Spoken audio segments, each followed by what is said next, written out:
In a city brimming with exclusivity, James Franklin stood guard at the entrance of his beloved restaurant, Maison de Luxe. At 62, James embodied sophistication, a man of precise tastes and exacting standards.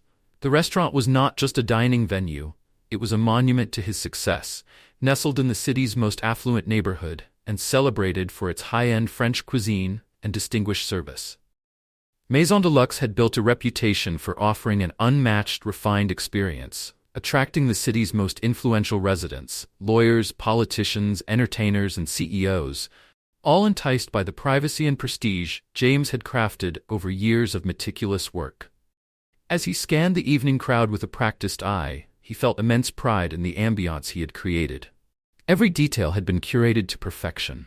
The pure white table linens, the delicate arrangements of fresh flowers, the soft glow from opulent chandeliers casting a warm, inviting light, and the faint strains of classical music creating an atmosphere of sophistication.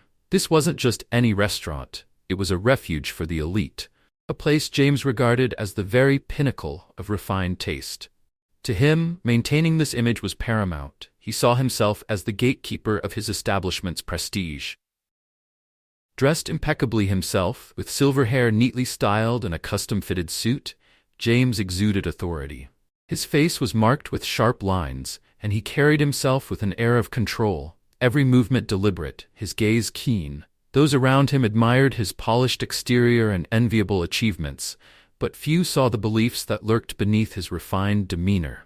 James held a silent conviction about who deserved to dine in his establishment and who did not.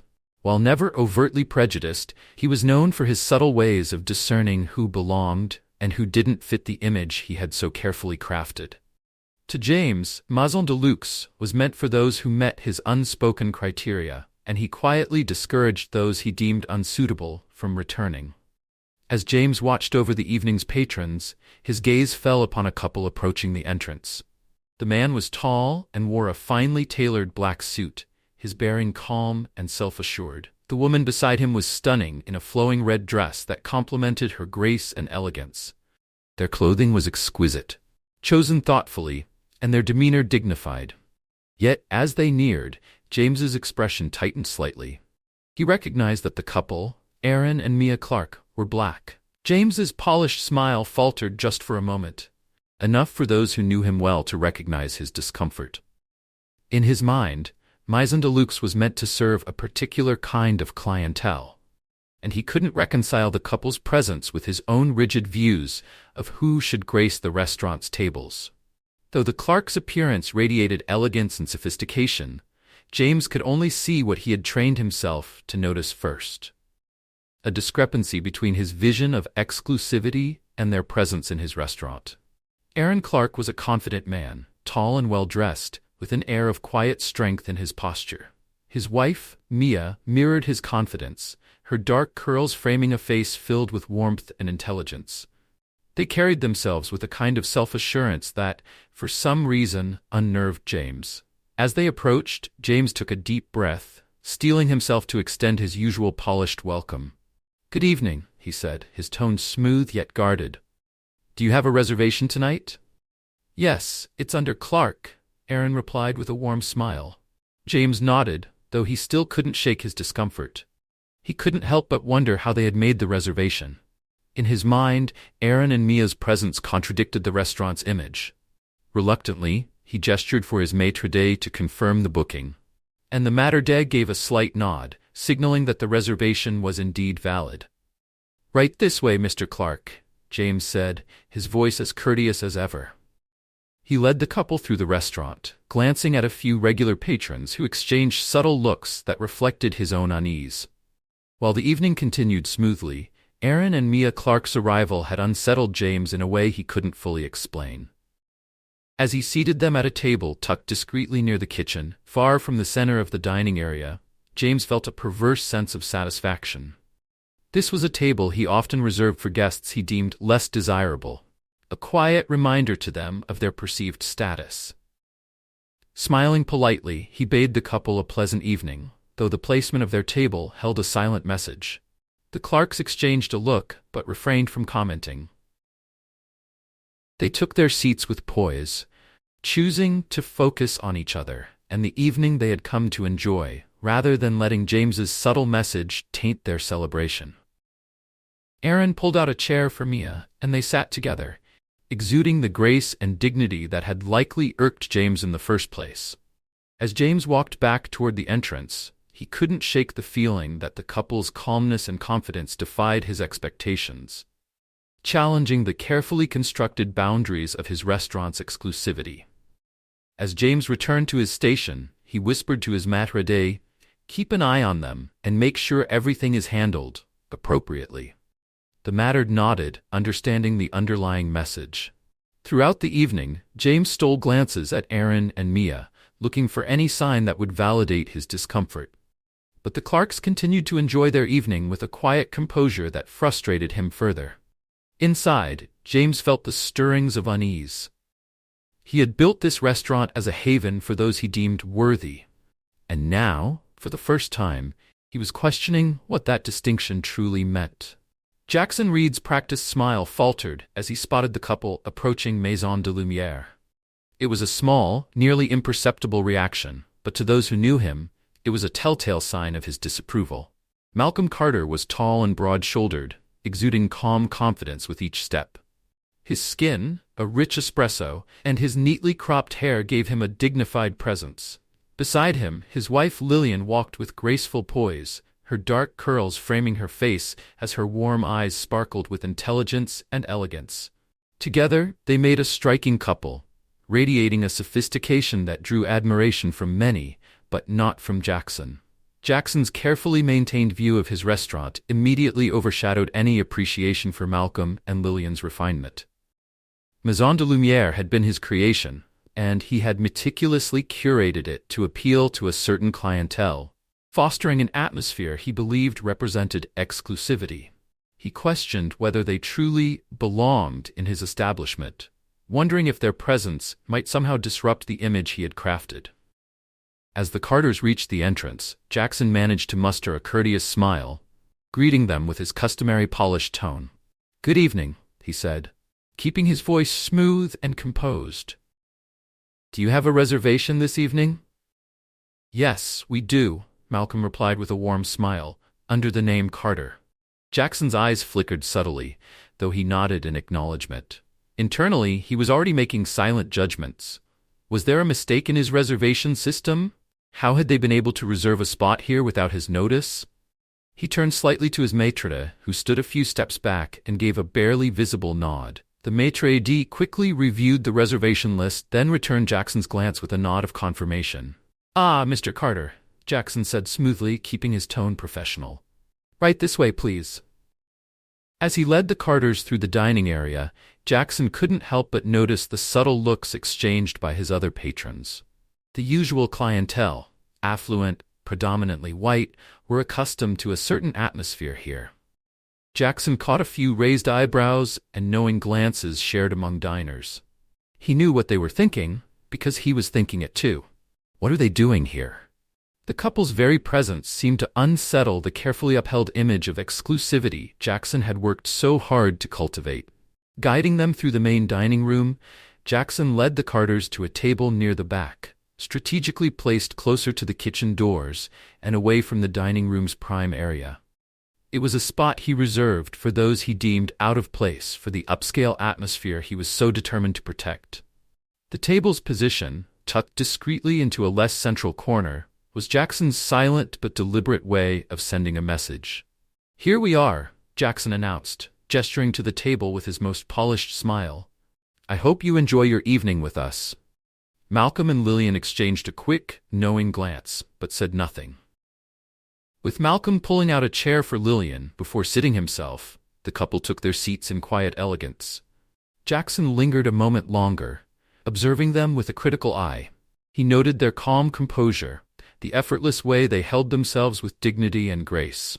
However, instead of seeing their elegance, Jackson only saw what he had already decided upon: two people who, in his mind, simply did not belong. Satisfied that his message had been subtly delivered, Jackson returned to his station at the front of the restaurant, casting a brief look back at the Carters. "Thank you," Lillian said, her voice soft but firm. We're looking forward to it. Jackson Reed gave a curt nod and turned away, though his thoughts remained fixed on the Carters. He couldn't shake the unsettling feeling their presence had stirred within him. It wasn't simply that they were black. It was the way they carried themselves, with an undeniable confidence, as though they belonged there as much as anyone else. Jackson was accustomed to his restaurant's exclusivity, intimidating newcomers, reminding them of the elite standard he maintained. But Malcolm and Lillian didn't seem fazed in the slightest. Their ease and self-assurance unsettled him, challenging the preconceptions he held. Back at the entrance, Jackson pulled his Mattard aside and whispered, "Keep an eye on them. Make sure everything is handled appropriately." The Mattard nodded with a brief, knowing look. "Of course, Mr. Reed." With his instructions delivered, Jackson resumed his post, yet his thoughts lingered on the Carters. Their unruffled demeanor pricked at his own insecurities, and the feeling only intensified his determination to maintain control over the evening's flow. He kept glancing in their direction, almost as though he expected to find some misstep that would validate his unease. But Malcolm and Lillian remained poised and unfazed, quietly perusing their menus and engaging in quiet conversation, seemingly unaware of the scrutiny cast upon them. For the Carters, this night was a deeply meaningful one. It marked their 10th wedding anniversary, a milestone they had looked forward to celebrating for months. They had chosen Maison de Lumière not only because of its prestigious reputation, but also as a reward for the hard work and dedication they'd poured into their careers and life together. They had seen the restaurant's allure described in luxury magazines and felt that they deserved a night of elegance, a chance to relax, to celebrate without any distractions from their usual routine. However, the moment they entered the restaurant, both Malcolm and Lillian sensed the tension in the air. They had noticed how Jackson's welcoming smile hadn't quite reached his eyes, how he had led them to a table that seemed purposefully set apart from the main, bustling heart of the dining room. They weren't strangers to this sort of subtle dismissal. Over the years, they'd experienced similar treatment in other refined spaces where they were expected to remain invisible, despite their elegance and accomplishments. But tonight, they had hoped things would be different. Tonight, they wanted to celebrate freely, without the quiet complexities that sometimes accompanied their presence in spaces like this. Seated at their tucked-away table, Lillian reached across to take Malcolm's hand, her fingers warm against his. She looked around the room, her eyes admiring the tasteful decor, the glittering chandeliers, the delicate arrangements. "It's a beautiful restaurant," she said quietly, her voice filled with appreciation. Malcolm nodded, though he sensed the unspoken words between them. "It is," he agreed, giving her hand a gentle squeeze. "Let's make the most of it." Both knew what was happening, the invisible boundary they had crossed by being here, but they refused to let it ruin their evening. They'd spent years learning how to navigate subtle dismissals and microaggressions that followed them in spaces like this, and they had long since decided to rise above it all. They weren't about to let someone else's narrow views overshadow their joy. For Malcolm and Lillian, this evening was theirs to savor, a rare moment set aside for each other, away from the pressures of daily life. Determined not to let any negativity interfere, they settled into their seats, exchanging quiet smiles, reminding each other why they had come. While Jackson's carefully guarded gaze lingered on them from afar, they remained unaffected, intent on enjoying every moment of the night meant to celebrate their love. Tonight was supposed to be all about Malcolm and Lillian Carter, a night to celebrate their love and the life they had built together. They weren't going to let Jackson Reed's narrow-mindedness spoil it. As the evening progressed, however, Jackson's disapproval grew increasingly noticeable. He found himself casting frequent glances at the Carters, almost as if he expected them to do something that would validate his biases. But they did nothing out of place. Malcolm and Lillian were the picture of grace and refinement, treating the staff with respect and conducting themselves with an impeccable sense of decorum. Their presence alone seemed to challenge Jackson's beliefs about who belonged in his restaurant. Malcolm and Lillian, although composed, were keenly aware of the subtle hostility directed their way. They noticed how the waitstaff seemed hesitant to approach their table, the way other diners glanced at them before quickly looking away, as if judging their every move. They were accustomed to these silent judgments, though, and had long since decided never to let such treatment make them uncomfortable. In response to the scrutiny, they remained calm, determined not to give anyone the satisfaction of seeing them unsettled. Meanwhile, Jackson wrestled with his own inner conflict. On one hand, he took pride in his veneer of professionalism and the polite mask he wore, never openly displaying his prejudices. But on the other hand, he couldn't ignore the way Malcolm and Lillian's presence in his restaurant unsettled him. Their confidence and elegance quietly defied the invisible boundaries he had built around Maison de Lumière. He resented them for challenging the atmosphere he had so carefully cultivated, a place he believed meant only for those of his class and expectations. The evening at Maison de Lumière was in full swing. Conversations flowed softly across tables as patrons sipped fine wines and enjoyed exquisitely plated dishes. The gentle clink of silverware against porcelain and the quiet murmur of voices filled the air with an ambience of refined tranquility. For Jackson, everything was just as it should be. Everything except the presence of the Carters. Seated at their table for some time now, the Carters were patiently waiting for their first course to arrive. They had done everything right, reserved well in advance, arrived promptly, and showed nothing but the utmost politeness to everyone around them.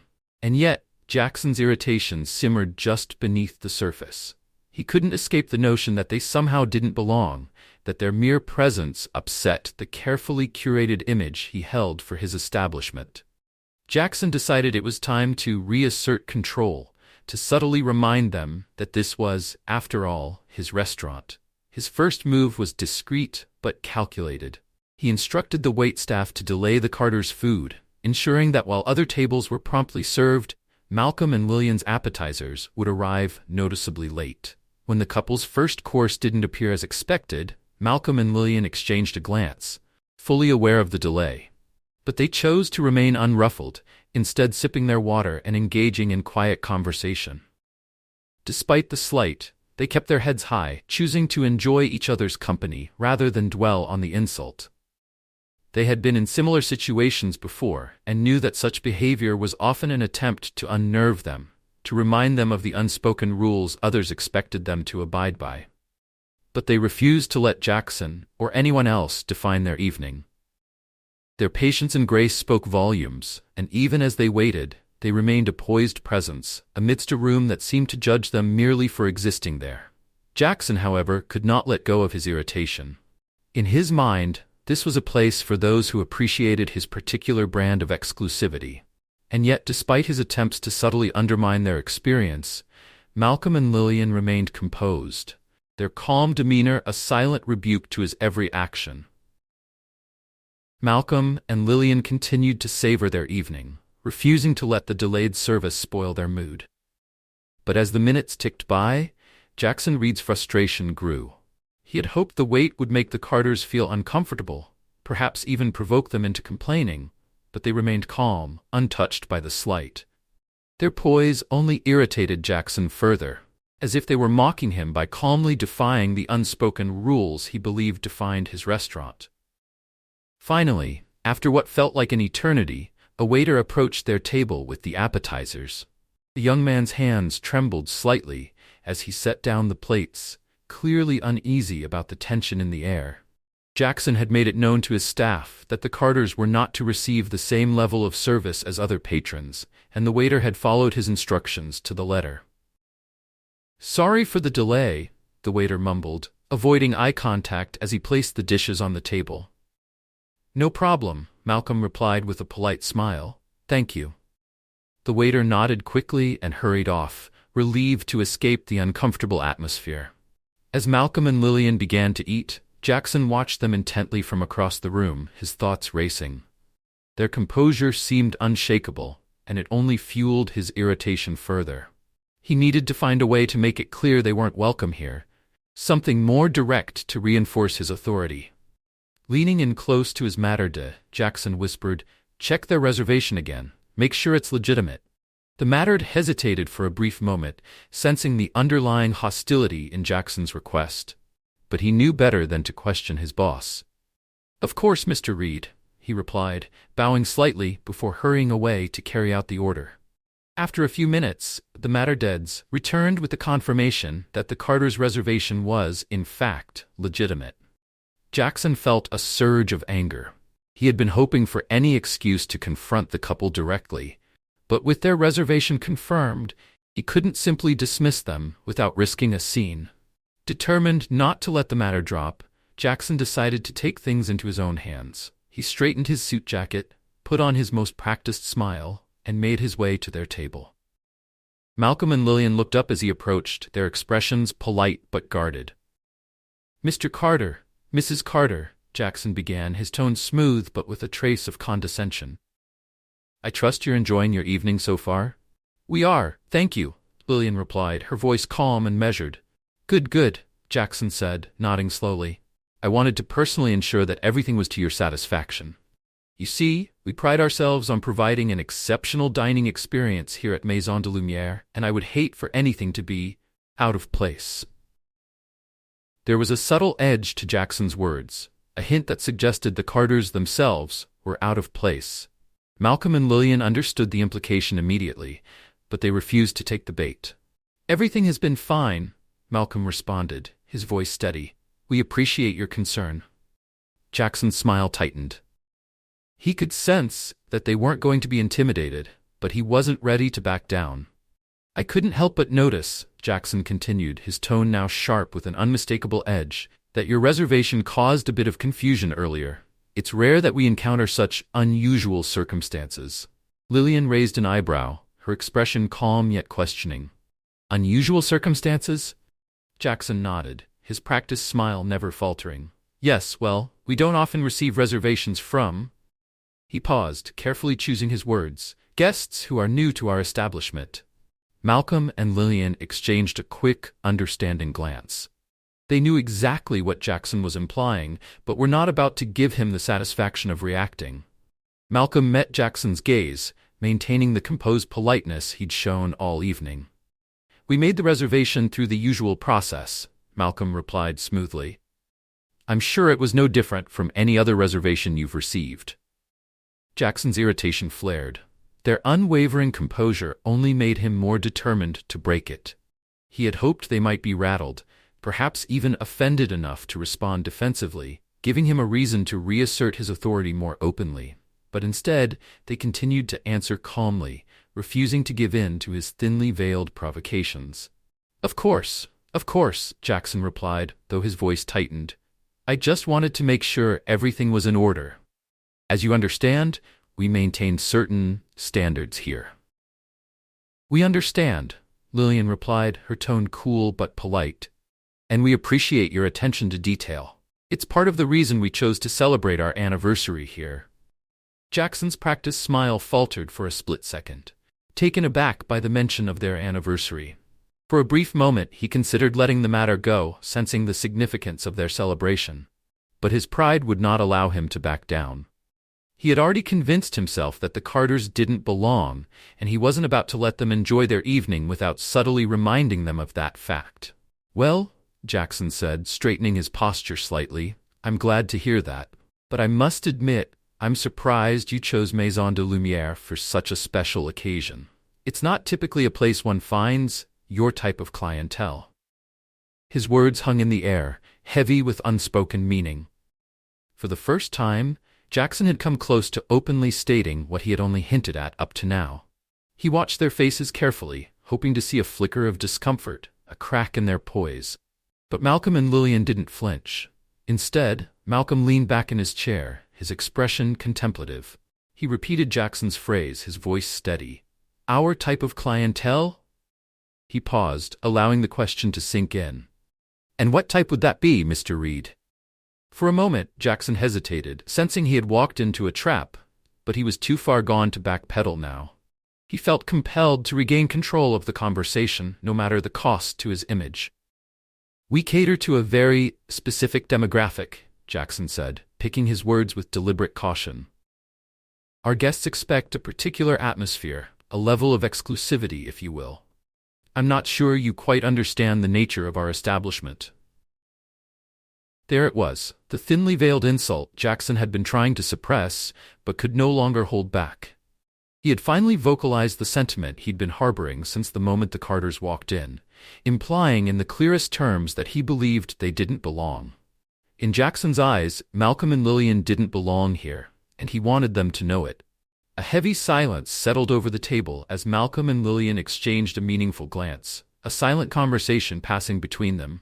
Without breaking eye contact with Jackson, Malcolm finally spoke. "I see," Malcolm said quietly. "Thank you for clarifying that, Mr. Reed." There was something in Malcolm's tone, a calm acceptance, that unsettled Jackson, though he couldn't quite understand why. He had expected anger, maybe even outrage, but instead, Malcolm's response was composed, almost as if he had anticipated this moment and had been prepared for it. Lillian leaned forward slightly, her gaze steady and unflinching. "We appreciate your concern, Mr. Reed," she said, her voice firm yet polite. "But I assure you, we are fully aware of the nature of this establishment. That's exactly why we chose to dine here tonight. We were looking forward to a special evening together." For a brief moment, Jackson felt a flicker of doubt. There was something about their unwavering confidence that gnawed at him, but he quickly pushed the feeling aside. He reminded himself that he was the owner of Maison de Lumière, and that he had the final say on who was welcome in his restaurant. "I'm afraid I must insist," Jackson said, his voice growing colder. "I don't believe this is the right place for you. It would be best if you left." The words were out before Jackson could stop himself, crossing a line he hadn't intended to cross. He felt the weight of what he'd said, but was too entrenched in his own pride to take it back. He had made his position clear, and now there was no turning back. Malcolm and Lillian sat in silence, letting Jackson's words sink in. Then, with quiet dignity, Malcolm rose from his seat and Lillian followed suit, her expression calm but resolute.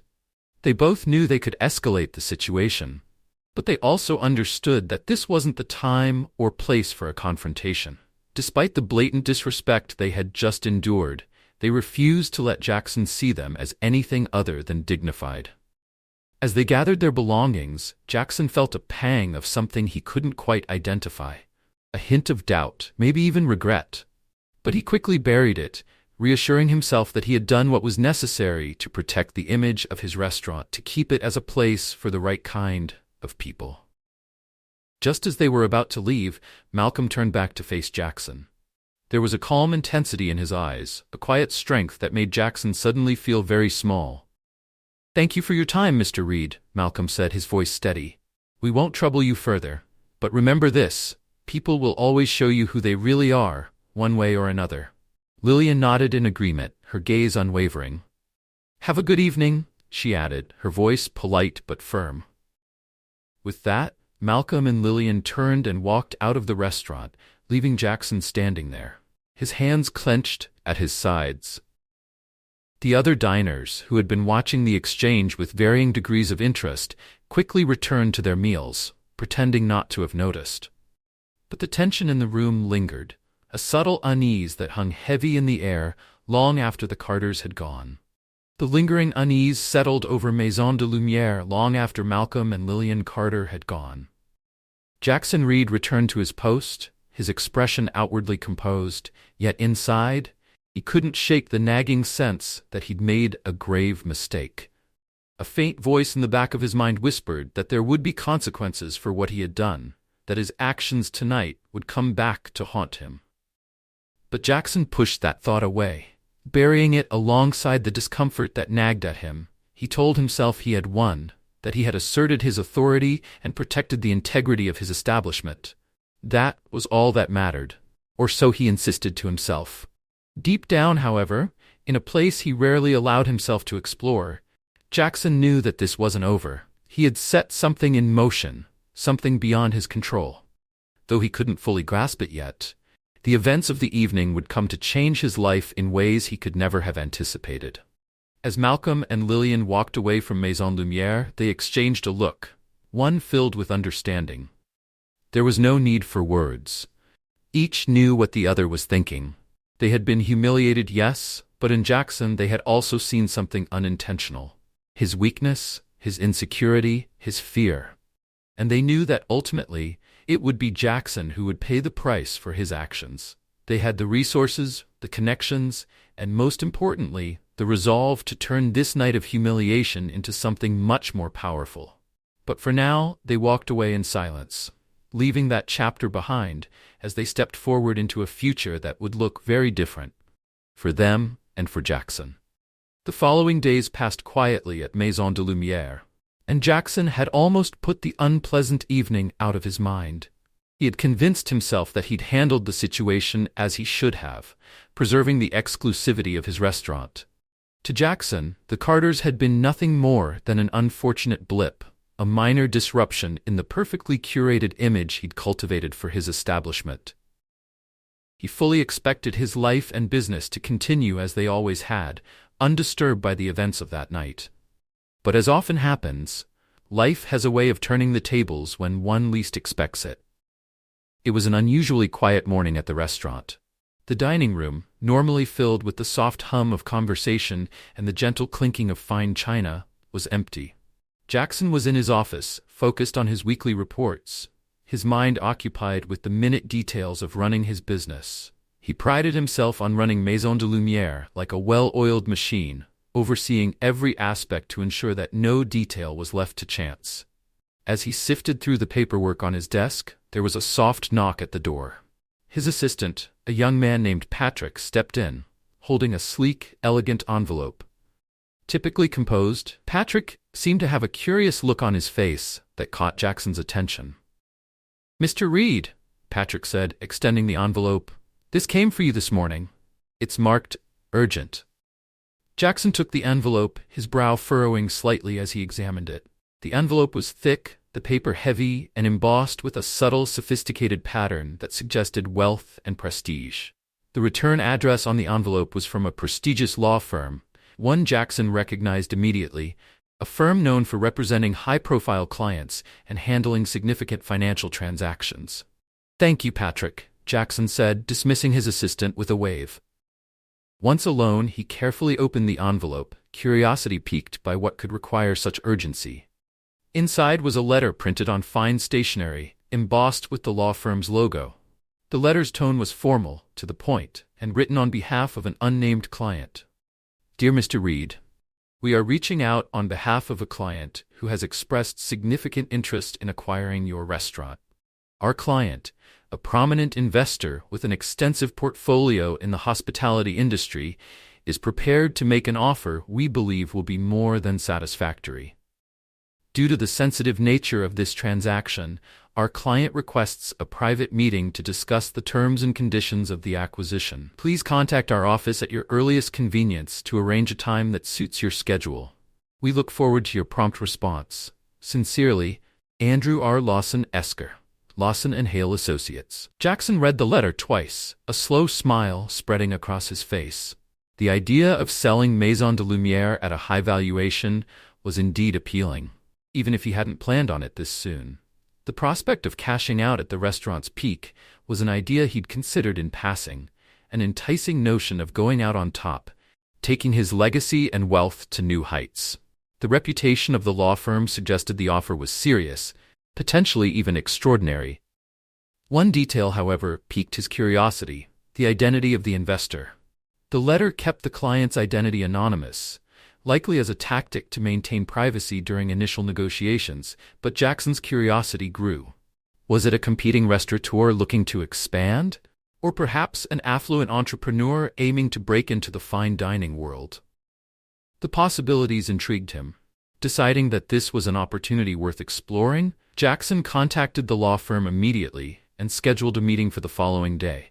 As he hung up the phone, he felt a surge of anticipation.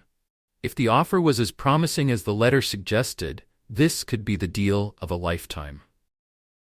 The next morning, Jackson arrived at Lawson & Hale Associates, a sleek, modern building in the city's financial district.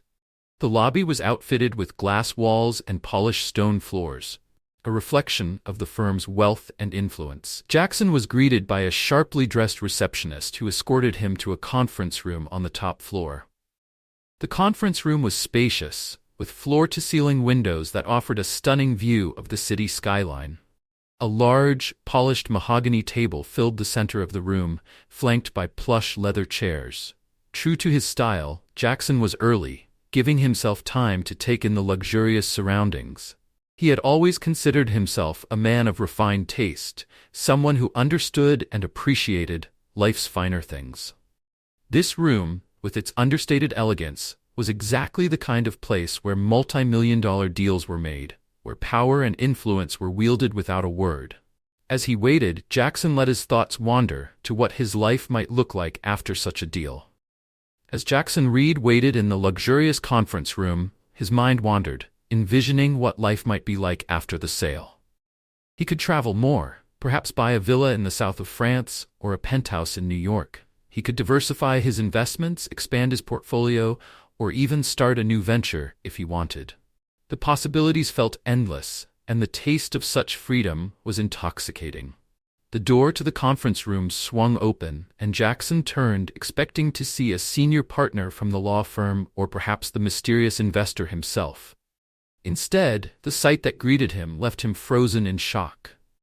Standing confidently in the doorway, impeccably dressed in tailored business attire, were none other than Malcolm and Lillian Carter. For a moment, Jackson's mind struggled to process what he was seeing. He had expected a high-profile investor, someone from his own world, someone who fit his image of a powerful dealmaker. The last people he could have imagined were the same couple he had dismissed and thrown out of his restaurant just days before. Yet there they were, calm, composed, and exuding an undeniable air of quiet authority. "Mr. Reed," Malcolm said smoothly, his voice steady and professional. "Thank you for joining us. We appreciate your time." Jackson blinked, his usual composure slipping. "Mr. Carter, Mrs. Carter, this is unexpected." Lillian stepped forward, her expression polite yet firm. "Please, have a seat, Mr. Reed. We have a lot to discuss." Still reeling from the shock, Jackson found himself moving on autopilot, taking a seat at the table across from the Carters. Malcolm and Lillian settled in opposite him, and as they did, a team of lawyers and financial advisors entered, carrying briefcases and thick folders. The advisors took their places on either side of the Carters, underscoring the couple's authority in the room. For a moment, there was silence as everyone settled in and began arranging their documents. Jackson's mind raced, scrambling to make sense of what was happening. How could this be? How could these people, the ones he had dismissed as insignificant, now be seated across from him, preparing to negotiate a deal worth millions? Finally, Malcolm broke the silence. "Mr. Reed, I'm sure you're wondering why we're here today," he began, leaning forward slightly, his gaze steady. "Allow me to explain." Jackson swallowed, barely managing a nod, his attention fully riveted on Malcolm's words. "My wife and I are entrepreneurs," Malcolm continued calmly. "We've built a significant portfolio in the hospitality industry, including several high-end restaurants. When we visited Maison de Lumière the other night, it wasn't just for our anniversary. We were also there to evaluate your establishment as a potential acquisition." Jackson felt the floor drop out from under him. He had thought he was dealing with just another couple who didn't belong, but in reality, they had been assessing him and his business. The realization hit him like a punch to the gut, and for a moment, he struggled to maintain his composure. Malcolm continued, his voice calm and controlled. "After our experience at your restaurant, we took some time to review our options. We've decided that Maison de Lumière and your other establishments would make a valuable addition to our portfolio. That's why we're here today, Mr. Reed," Malcolm said, his tone measured. "We're here to make you an offer." Jackson blinked, struggling to find his voice. "An offer?" "Yes," Lillian replied, her tone businesslike and direct. "We're prepared to purchase your entire restaurant chain for a price well above market value. We believe this transaction will benefit both parties." Jackson stared, his mind spinning. Why would they want his restaurants after the way he had treated them?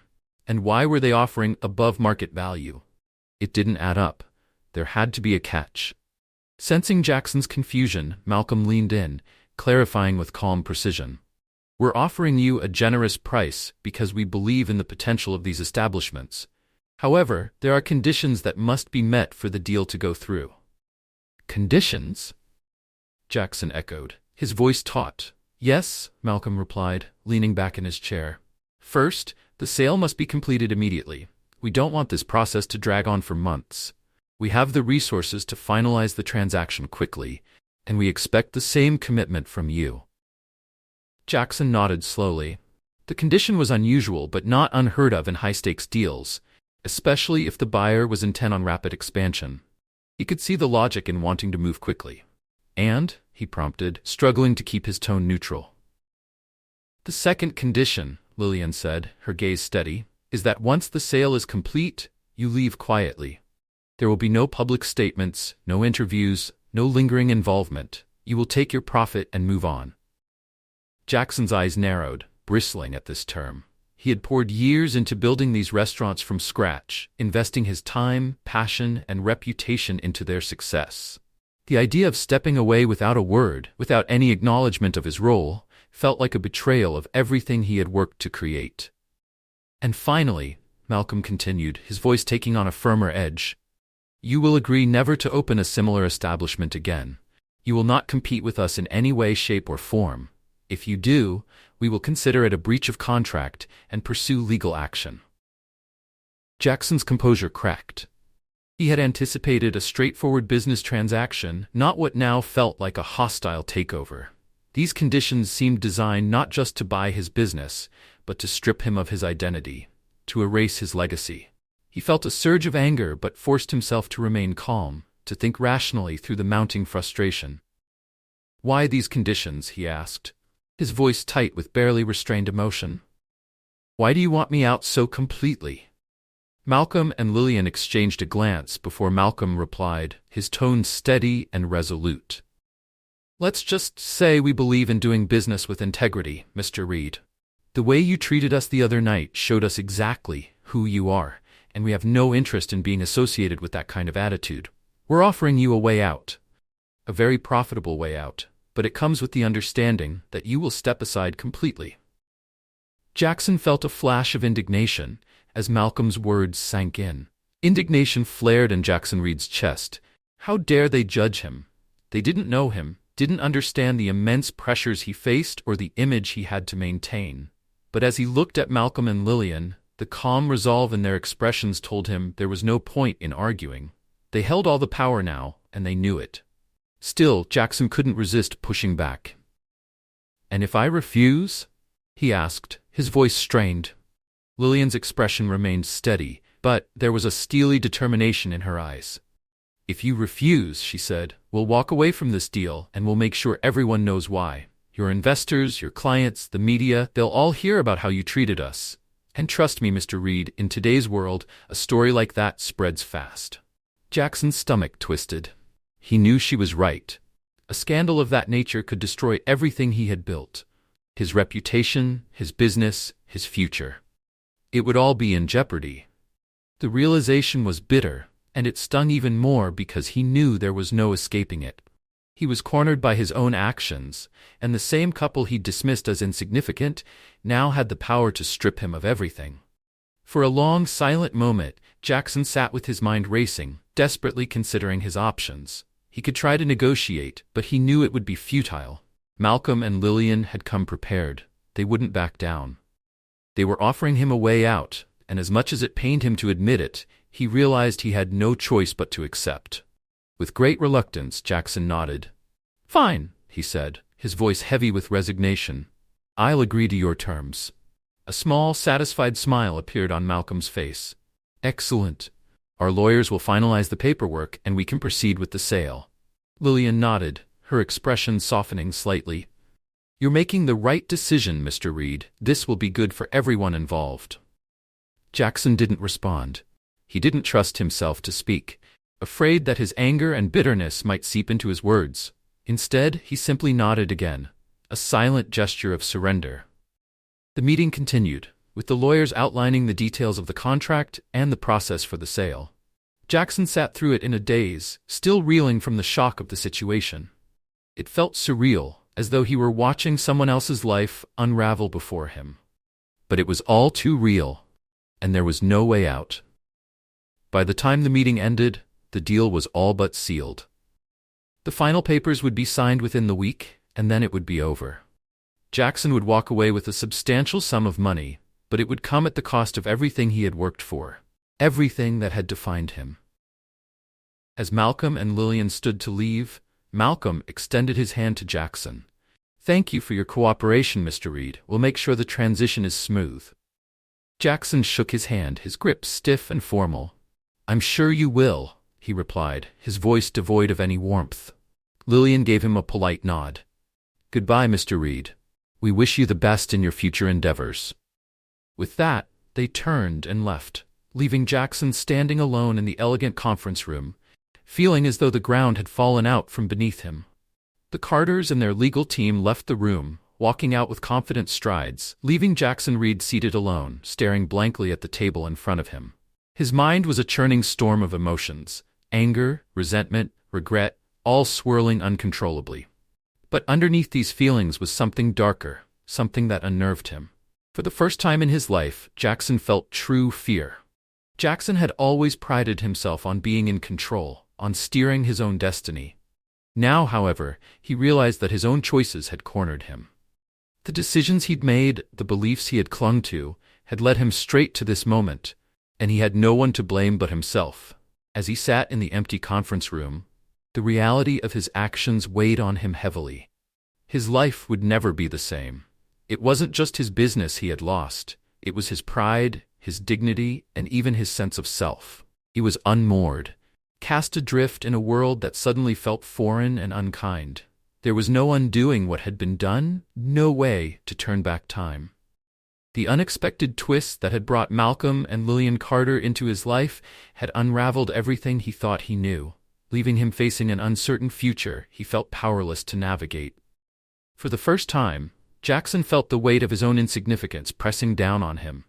He had always believed that his wealth and status made him untouchable, that he was somehow above the people he had dismissed so easily. But he now understood the bitter truth. In the end, it wasn't money or influence that defined a person, but their choices and how they treated others. And Jackson knew that his choices had brought him here, into a moment of defeat, of surrender, and of painful realization. As he left the law firm and stepped out into the bustling city streets, Jackson felt the biting cold of the wind against his face. He pulled his coat tightly around him, but the chill settled deeper, reaching a place within that warmth couldn't touch. The city moved on around him, indifferent to his silent turmoil. He headed back to the restaurant, which, for a short time longer, was still his. But as he walked, he knew the world he had once felt in command of was slipping through his fingers, and there was nothing he could do to stop it. The crisp autumn air seemed colder than usual as Jackson returned to Maison de Lumière after the meeting, his mind in turmoil, wrestling with conflicting thoughts and emotions. He had always taken pride in being decisive, in knowing what he wanted and how to achieve it. But now, for the first time, he felt completely lost. The Carters' offer was, financially speaking, more than he could have ever hoped for. The price they had named was above market value, a sum that could secure his retirement and allow him to live the rest of his days in luxury. On paper, it was a deal no rational person would refuse. But for Jackson, it wasn't that simple.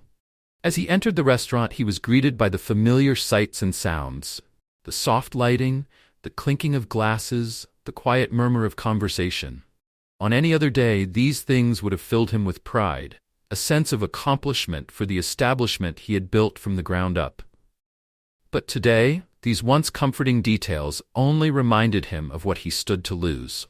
Jackson retreated to his office, closing the door behind him. Jackson sank heavily into his leather chair, staring at the framed photos on his office wall. Certificates of achievement, press clippings that praised his restaurant's success. These were the symbols of his life's work, the legacy he had built through years of dedication. And now, everything was slipping away, threatened by a deal he felt pressured into accepting. As he tried to make sense of it all, his thoughts circled back to Malcolm and Lillian Carter. He couldn't shake the memory of that night, the night he had dismissed them, insulted them, and ultimately thrown them out of Maison de Lumière. At the time, he had felt justified, even self-righteous. But now, those actions had returned to haunt him in ways he never could have foreseen. The idea of losing his restaurant to the very people he had looked down on was almost unbearable. It wasn't just about the money, it was about his pride, his identity.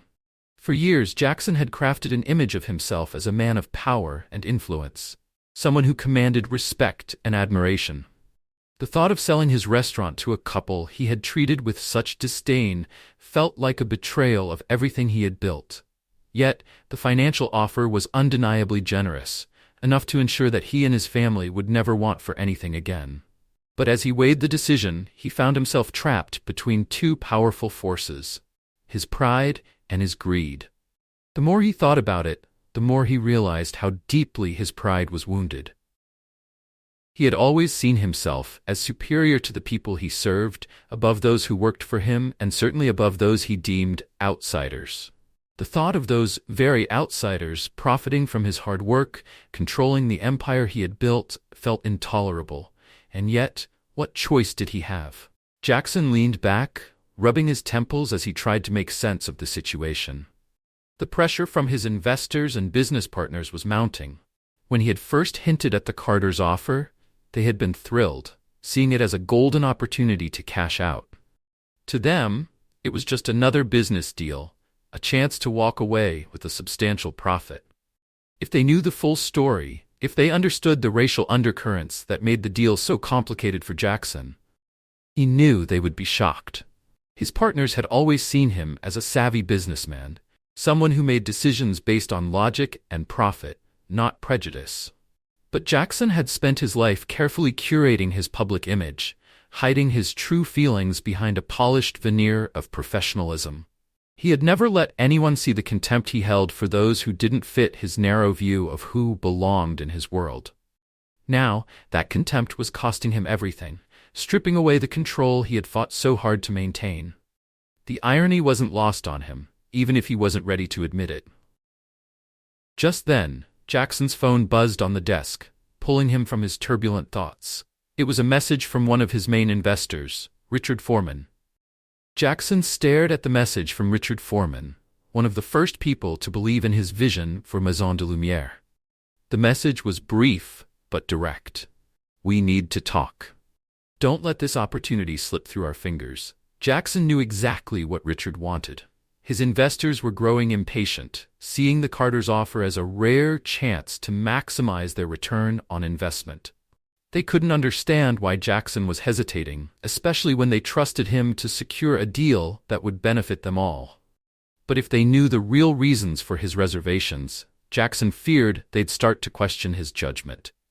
Despite the pressure, Jackson couldn't bring himself to reveal the whole truth to his investors. Instead, he had kept his responses vague, mentioning the need for careful negotiation and getting the terms just right.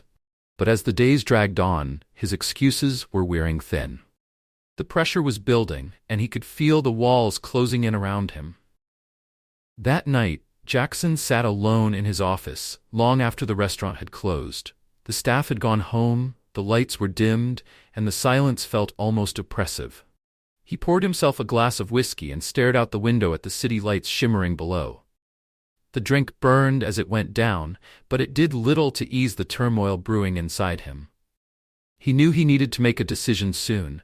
The longer he waited, the harder it would become. Yet this decision wasn't just about money or pride. It was about his identity and his values, or what he had always believed those values to be. Jackson had always seen himself as a man of principle, someone who stood by his beliefs, no matter the cost. But now those beliefs were being tested in a way he'd never anticipated. As he sat there, Jackson began to reflect on his past actions, thinking about the countless times he had judged others, dismissed them, or treated them unfairly, simply because they didn't fit his narrow view of who belonged in his world. He had always justified it to himself as protecting the image of the business, or maintaining standards. But tonight, for the first time, he began to wonder if his reasons had been anything more than hollow excuses. Had his pride really been worth the cost? The question lingered in his mind, refusing to go away. Jackson had long believed that his success was a reflection of his superiority, that his wealth and status proved he was better than those he looked down upon. But as he faced the real possibility of losing everything he had built, he couldn't help but question if he had been wrong. The thought was unsettling, and yet it held a truth he could no longer ignore. It would have been easier to cling to his old beliefs, to reassure himself that he was right and everyone else was wrong. But deep down, Jackson knew that something had shifted. The events of the past week had forced him to confront aspects of himself he had carefully ignored, and it was a confrontation he wasn't sure he was ready for. The next day, Jackson met with his investors. They gathered in the restaurant's private dining room, a space usually reserved for exclusive clientele. The atmosphere was tense as the investors discussed the offer from the Carters. As the investors shared their thoughts on the Carter offer, Jackson could feel the weight of their expectations pressing in on him. Richard Foreman, always the most vocal, leaned forward, his tone charged with enthusiasm. "This is the opportunity we've been waiting for," he said, his eyes bright. "We've spent years building this brand, and now we have a chance to sell it at its peak. We'd be fools not to take it." The other investors nodded, clearly in agreement. Their faces reflected excitement and anticipation. A chance to cash out, move on to new ventures, and secure a profitable exit. They trusted Jackson to lead them, to make the right decision for all of them, but he could feel their patience waning. They wanted answers, and they wanted them now. Jackson listened to their arguments, nodding along, fully aware of their perspective. Financially, it made perfect sense to accept the offer, but as the conversation continued, he felt a deep unease growing inside him, a sense that this decision went beyond simple profits and losses. For him, it was something profoundly personal, something none of them truly understood. Finally, Richard turned to him, raising an eyebrow. "So what's the holdup, Jackson? You've been unusually quiet. Are you taking the deal or not?" Jackson hesitated, carefully searching for his words. He knew he couldn't stall much longer. The investors' eyes were on him, waiting for the final call. But as he looked around the room, he realized that none of them grasped the real depth of his hesitation. For them, it was simply a business deal, a lucrative opportunity. For Jackson, it was far more complicated. He cleared his throat, trying to steady himself. "I understand your concerns, Richard," he began, keeping his tone as controlled as he could manage. "And believe me, I see the value in this offer. But there are complexities that we need to consider." Richard's brow furrowed, and he tilted his head. "Complexities? What kind of complexities?" Jackson hesitated again, knowing he couldn't reveal the truth, not without exposing the prejudice that had shaped so many of his decisions over the years. Instead, he tried to frame his concerns in practical terms, as if they were simple business obstacles. "The buyers have specific conditions. They want complete control and are insisting I step away entirely." One of the other investors shrugged. "That's normal in a deal like this. New owners typically want a clean slate." "Yes," Jackson replied slowly, choosing his words with care. "But it's more than that. They want me out, entirely out. No involvement, no public statements, nothing. They want me to disappear." Richard frowned. "And what's the problem with that? You've been running this place for years, Jackson. Maybe it's time you stepped back and enjoyed life a bit." Jackson felt a pang of irritation at his words. It was easy for them to say that. They hadn't built this business from scratch. They hadn't poured years of their lives, sacrificed personal moments, and poured their very heart and soul into every inch of this place. But as much as he wanted to argue, he couldn't deny they had a point. He had spent decades working tirelessly, putting the restaurant above all else. Perhaps it was time to let go. But letting go would mean acknowledging defeat, and that was something Jackson wasn't ready to do. The investors continued to press him, pointing out the obvious financial benefits, the security this deal would bring, the freedom he could enjoy if he simply let it all go. But for Jackson, the decision cut much deeper. For Jackson, the decision wasn't just about money. It was about pride, about the legacy he would leave behind. As the investor meeting went on, he could feel their expectations pressing down on him. They trusted him to protect their investments, to secure their futures, but they didn't know the real price he would pay. They had no idea what it would truly cost him to go through with this deal. When the meeting ended, Jackson returned to his office, feeling more conflicted than ever. He knew he had to make a decision soon. Every time he tried to think it through, however, his mind was clouded with doubts and resentment. The financial benefits of selling were impossible to ignore, yet the thought of losing his beloved restaurant, his pride and joy, to Malcolm and Lillian Carter felt unbearable. For days he lived in a constant state of agitation, replaying every detail in his mind, desperately searching for a way out. But no matter how he approached it, he couldn't escape the bitter reality. His own prejudice had led him here. If he had treated Malcolm and Lillian with respect that evening, if he had set aside his biased assumptions, none of this would be happening. But he hadn't, and now he was paying the price. This internal conflict gnawed at him, keeping him awake at night, filling his days with frustration. He couldn't focus on anything else. The weight of the decision loomed over him like a dark cloud, and he knew he couldn't delay much longer. His investors were growing restless, the pressure mounting by the day. Yet, every time he thought about signing the deal, resentment tightened in his chest. Why should he have to give up everything he'd built just because of one mistake? Why should he let Malcolm and Lillian win when, in his mind, they didn't even belong in his world to begin with? But deep down, Jackson knew this line of thinking was wrong. He knew that his pride and prejudice had blinded him for far too long. He had always seen himself as better than others, as someone who deserved his success more than anyone else. Now, as he faced the prospect of losing it all, he was forced to see the truth. His arrogance had been his own undoing. The struggle within him only grew stronger, pulling him in different directions. Part of him wanted to hold on to his pride, to refuse the deal and keep his restaurant no matter the cost. Yet another part of him recognized that this would be a losing battle. The offer was too good, the pressure too overwhelming, and if he refused, he risked losing everything anyway: his reputation, his business, his future. The days passed in a blur, each one bringing him closer to a decision he felt powerless to avoid.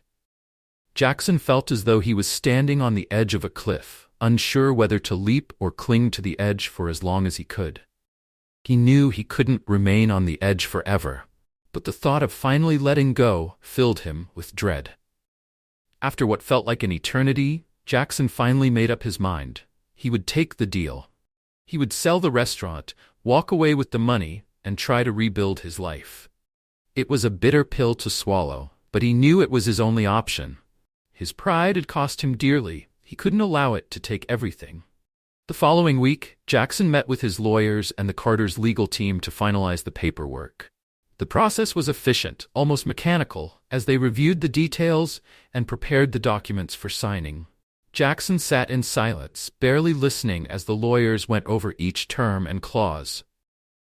When it finally came time to sign, he hesitated for just a moment, his pen hovering over the page, his hand trembling slightly. He could feel the weight of the decision pressing down on him, the finality of it all. But there was no turning back. He had made his choice, and he would have to live with it. With a deep breath, Jackson signed his name on the dotted line. The ink flowed smoothly, leaving a stark, black mark that felt like it sealed his fate. It was done. The Carters' legal team moved swiftly, ensuring that everything was in order as they finalized the transaction. Jackson felt a strange sense of detachment as he watched them work, as though he were observing the end of someone else's story. Yet, it was his story, and now, it was changing forever. Once the papers were signed, Malcolm and Lillian thanked him politely, their expressions calm and unreadable. There was no gloating, no sign of triumph, only a quiet satisfaction, as though they had simply accomplished what they set out to do. Jackson couldn't help but admire their composure, even if it stung to see them take control of what had once been his. As the meeting concluded, Malcolm extended his hand to Jackson once more. "Thank you, Mr. Ashford. We'll take good care of the restaurant," Malcolm said, his voice steady and professional. Jackson shook his hand, his grip firm but his heart heavy. "I'm sure you will," he replied, forcing a smile that felt hollow. Lillian nodded, adding, "We look forward to continuing the legacy you've built." Jackson simply nodded in return, not trusting himself to say more. He knew they meant well, but the words felt empty. The legacy they spoke of no longer belonged to him. It was theirs now. As he left the meeting, Jackson felt a profound sense of loss. He had made the right decision, the logical decision. But it felt wrong. It felt like defeat, like surrendering to forces he couldn't control. In many ways, it was exactly that. He had been forced to confront the consequences of his own actions, to face the truth of his failures. It was a harsh lesson, one he wasn't sure he would ever fully accept. In the days that followed, Jackson tried to come to terms with his new reality. He told himself the money was worth it, that he had made a smart business decision. But no matter how hard he tried to convince himself, the bitterness remained. He had lost something that couldn't be measured in dollars and cents: his pride, his identity, his very sense of self. For years, Jackson had defined himself by his success, by the power and influence he wielded. But now, he was forced to reckon with the truth. That power had been built on a foundation of arrogance and prejudice, and it had finally crumbled beneath him. He had spent a lifetime looking down on others, and now he was left alone to confront the consequences of a life defined by superiority. The empty feeling that settled in his chest reminded him of what he had sacrificed in his pursuit of control. Believing he was smarter, better, and more deserving than anyone else, Jackson had let his pride shape his life and actions. But now, sitting alone in his empty office, the restaurant no longer his, he realized that the real battle had never been with the Carters, or even with his investors. The true conflict was within himself, with the man he had become and the beliefs he'd clung to so tightly. As he looked toward an uncertain future, Jackson knew the hardest part was still ahead, facing the truth about who he was and who he wanted to be. This was a struggle he'd been avoiding his entire life. The day he signed over his beloved restaurant, Belmontine, to Malcolm and Lillian Carter, would forever mark the end of an era for Jackson, and the beginning of a new chapter for the Carters. The official signatures on those legal documents represented the finality of his loss. As the crown jewel of his career, his pride and joy became theirs. Jackson tried to maintain his composure as he handed over the keys, his fingers lingering just a moment longer before releasing them. Malcolm and Lillian accepted the keys with the same calm professionalism they had displayed throughout the negotiations, thanking him with polite smiles. But this time, Jackson saw those smiles differently. They weren't just courteous, they were triumphant. He could see in their quiet confidence that they had accomplished what they set out to do. As Jackson walked out of the office for the last time, he couldn't shake the sense of finality that weighed him down. The restaurant, once a symbol of his power and success, was no longer his, and the money he'd gained in the sale felt like little compensation. Instead, it felt as though he had signed away a part of himself, a piece of his very identity. In the days following the sale, Belmontine became the talk of the town. The community, long accustomed to the restaurant's exclusive reputation, was shocked by the sudden change in ownership. News of the sale spread quickly, with rumors circulating through the same upscale social circles Jackson had once been a part of. Yet it wasn't only the sale itself that stirred up conversation. It was the story behind it. The tale of Jackson Ashford, a wealthy, proud restaurant owner, subtly disrespecting a successful black couple who came to dine at his establishment, only to end up selling the entire business to them, spread like wildfire. It wasn't long before the details of that fateful night came to light. The cold stares, the veiled insults, and finally the dismissal of Malcolm and Lillian from the restaurant. The community whispered about it in hushed tones, both horrified and captivated by the twist of fate. The story soon took on a life of its own, morphing into a cautionary tale about pride, prejudice, and poetic justice. As it traveled through the city's gossip channels, it became more than just Jackson's story. It became a symbol, a lesson in humility and respect for others. Throughout the community, the story of Jackson Ashford's downfall grew more dramatic with each retelling. Some added details, recounting the incident with a hint of schadenfreude, relishing the fall of a man who had always seen himself as superior. Others expressed genuine outrage, shocked that someone as esteemed as Jackson could harbor such outdated and offensive views. When the local paper published the story, its headline captured the scandal in bold letters: "Restaurant sold to couple once turned away." The article chronicled the events leading to the sale, detailing how Malcolm and Lillian Carter, accomplished entrepreneurs in their own right, had flipped the tables on Jackson. The piece painted an unforgettable picture of poetic justice. a man brought low by his own arrogance and prejudice. For Jackson, the backlash was swift and brutal. Clients who had once admired him for his business acumen began to distance themselves. They had tolerated his quirks and his obsession with maintaining an exclusive image, but with the truth about his behavior now public, they saw him differently. The prejudice he'd kept carefully concealed for years was out in the open, and they could no longer ignore it. Elite patrons who once flocked to Bellemontagne began to shun him. Invitations to social gatherings ceased, and old friends became too busy to return his calls. Those who had once praised his refined taste and sharp business skills now whispered behind his back, questioning how they had ever associated with him. Even those who privately shared some of his views kept their distance, fearing the taint his reputation might bring. Jackson's downfall wasn't just social, it was financial as well.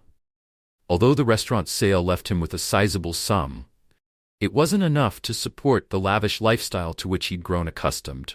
His other business ventures began to suffer as word of his behavior spread. Investors pulled out, wary of being linked to someone whose name was now synonymous with disgrace. Opportunities that had once come easily dried up, leaving Jackson with dwindling options. The public reaction was not limited to whispers and cold shoulders. Jackson began receiving letters and emails from people expressing their disappointment, their disgust. Some messages were polite yet firm, others were openly hostile. Former employees who had worked under his demanding gaze began to speak out about the subtle racism they had experienced while working at Bellemontagne.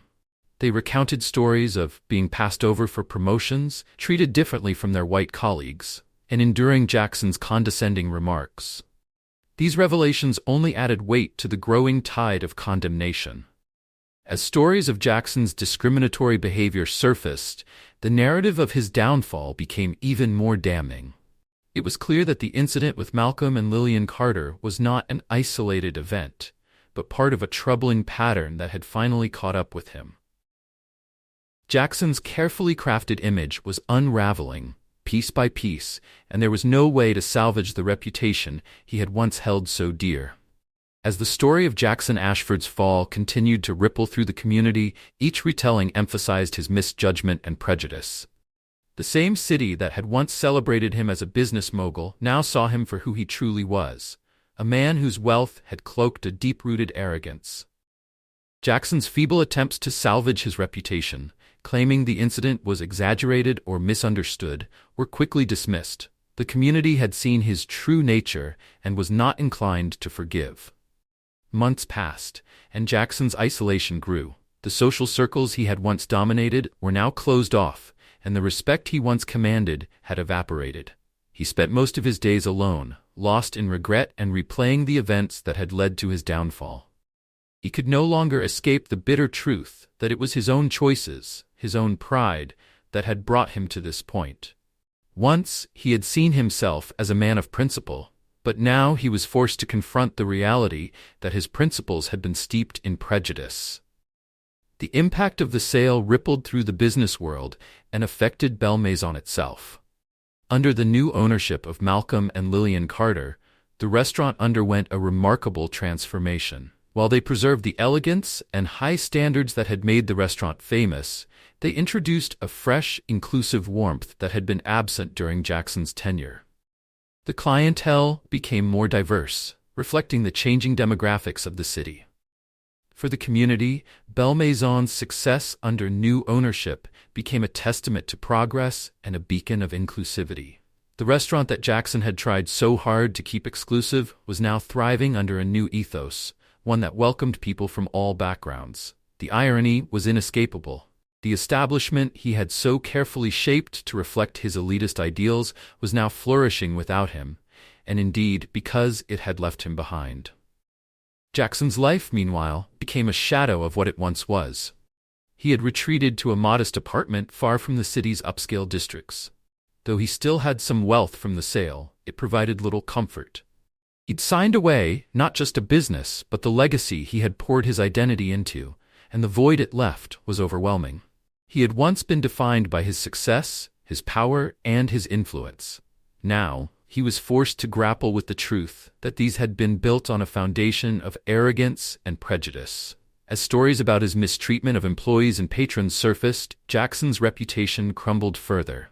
What had begun as a single scandal now appeared as a consistent pattern of behavior, one he couldn't deny. Under the Carters' ownership, Belle Maison became the ultimate symbol of transformation and resilience. They rebranded it subtly, shedding its former reputation for exclusivity and elitism. The restaurant now radiated warmth and inclusivity, a place where everyone, regardless of race, class, or background, felt genuinely welcomed. Malcolm and Lillian understood that true elegance was not about exclusion, but about creating a space where every guest felt valued. The decor was updated to balance classic charm with modern touches that added character and appeal.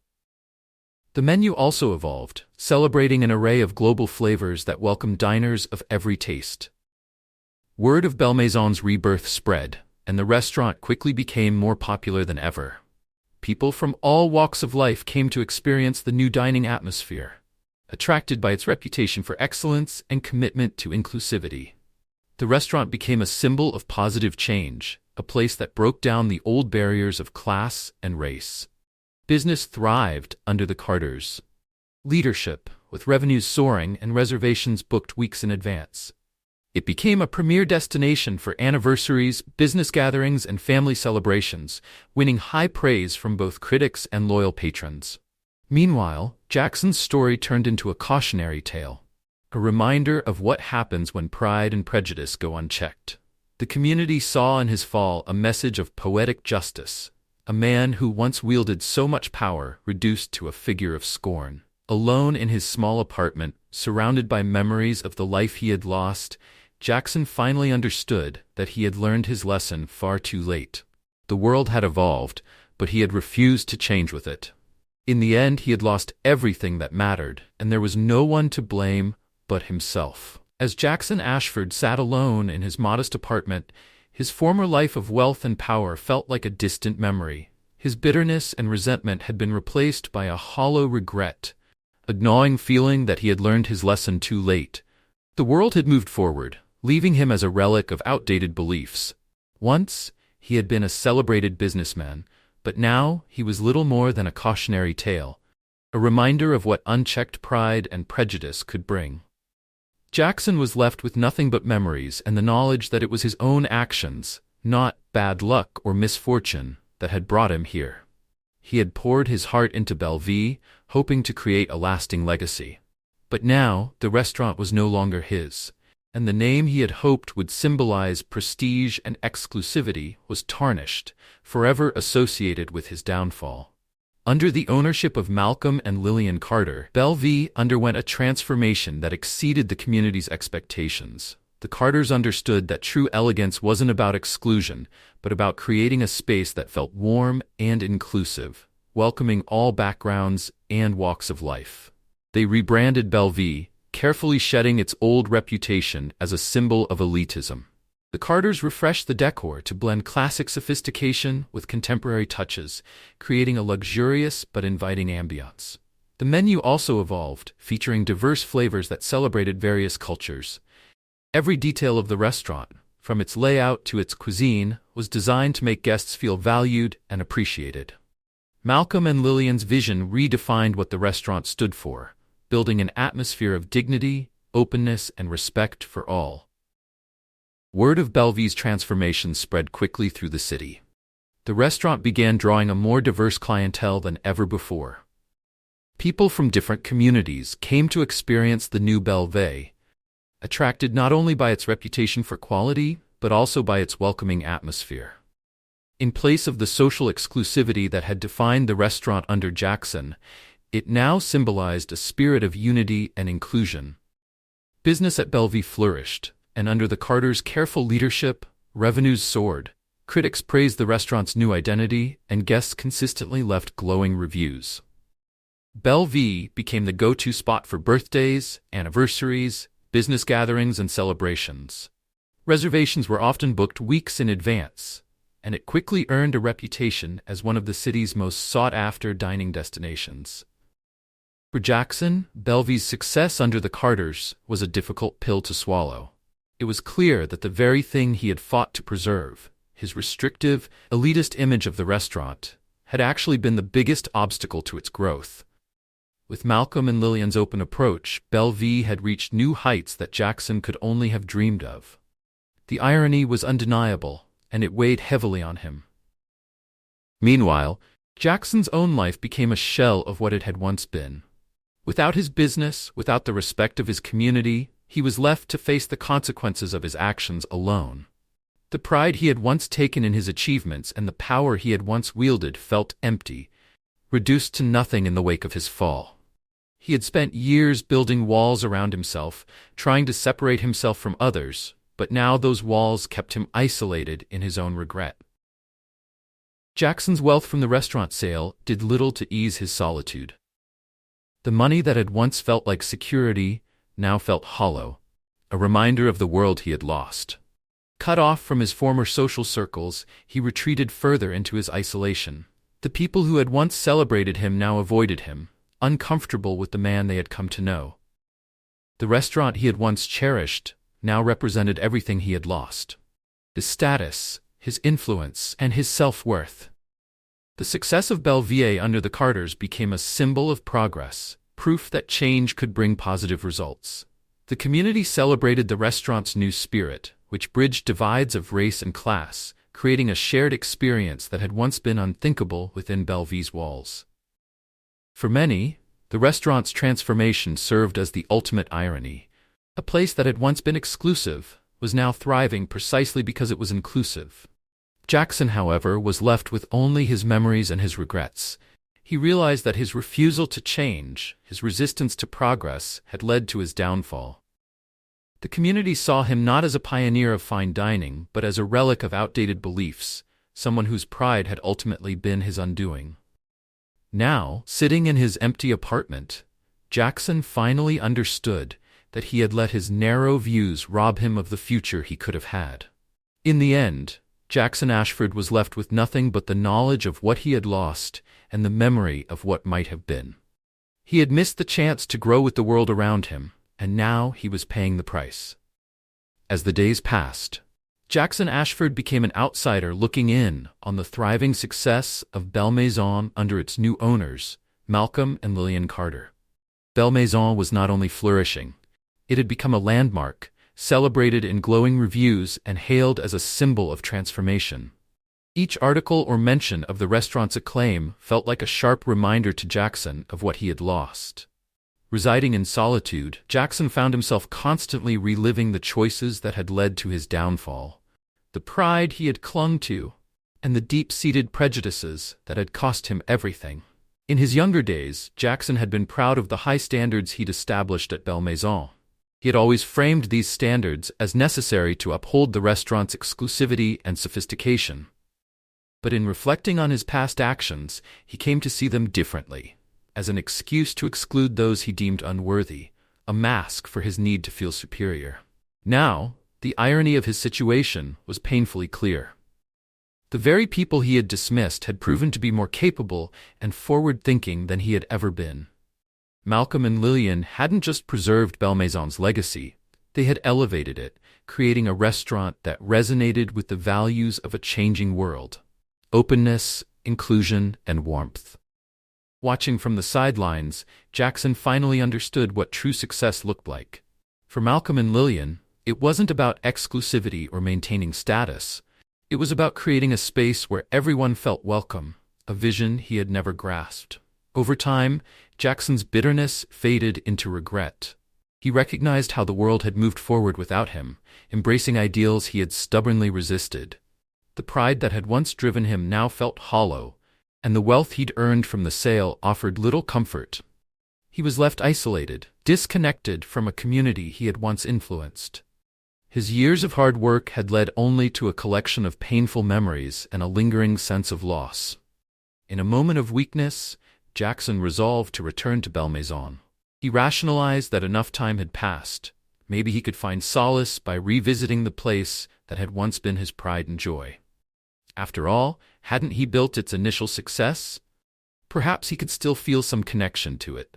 Gathering his courage, Jackson picked up the phone and called the restaurant to make a reservation. The voice on the other end was warm and courteous, confirming Belle Maison's commitment to impeccable service. Jackson introduced himself. "This is Jackson Ashford. I'd like to reserve a table for one this weekend." There was a brief pause on the line, followed by a response that sent a chill through him. "I'm sorry, Mr. Ashford, but we're fully booked for the weekend." The hostess's voice remained steady but distant as she confirmed, "I'm sorry, Mr. Ashford, but we don't have a reservation under that name." For a moment, Jackson Ashford was stunned. He had expected at least some hint of recognition, some acknowledgement of his years as the restaurant's owner, but her tone was polite, professional, and void of any exception. He was now just another patron, indistinguishable from anyone else on the waiting list. His past ownership, his legacy, didn't matter here anymore. Jackson cleared his throat, trying to compose himself. "Could you check again? I was the previous owner of Belle Maison, you see, and—" "I understand, sir," she replied smoothly, her tone gentle but final. "Our reservations are fully booked at the moment. Perhaps you could try for another date." Jackson thanked her and ended the call, setting the phone down with a shaky sigh. The realization was painfully clear. He had lost not just his business, but his place within it too. Belle Maison had moved on without him, and so had everyone else. The restaurant he once ruled was now flourishing under new hands, hands he had once deemed unworthy, hands that had now turned Belle Maison into a place more inclusive, respected, and successful than ever.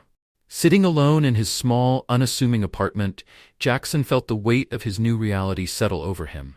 The place he had poured so much of himself into, the establishment that had once been his pride, had no room for him now. Marcus and Lillian Carter had not only taken over his restaurant, they had built it into something greater than he had ever imagined.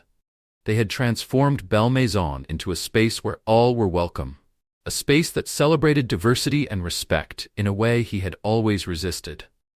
The final irony was a bitter pill to swallow. Jackson had spent years enforcing standards of exclusivity, convinced that this approach made the restaurant successful. He had been certain that maintaining this highbrow image set Belle Maison apart and solidified his legacy. Yet, under Marcus and Lillian's leadership, the restaurant had blossomed with a warmth and acceptance he had never thought possible. They had achieved what he could not, a reputation that extended beyond wealth and status, one that brought people from all walks of life together. For Jackson, there was no escaping the truth. He had crafted his downfall with his own hands, his own beliefs, and his own prejudice. His disdain and pride had closed doors not just for others, but ultimately for himself. The restaurant he had once guarded so carefully was now thriving as a place he could never fit into, a place that symbolized everything he had refused to see. As he sat alone that evening, Jackson felt the full weight of his choices. The regrets, the bitter memories, the loss of purpose, all of it loomed over him like a shadow that wouldn't fade. There would be no going back, no reclaiming his legacy.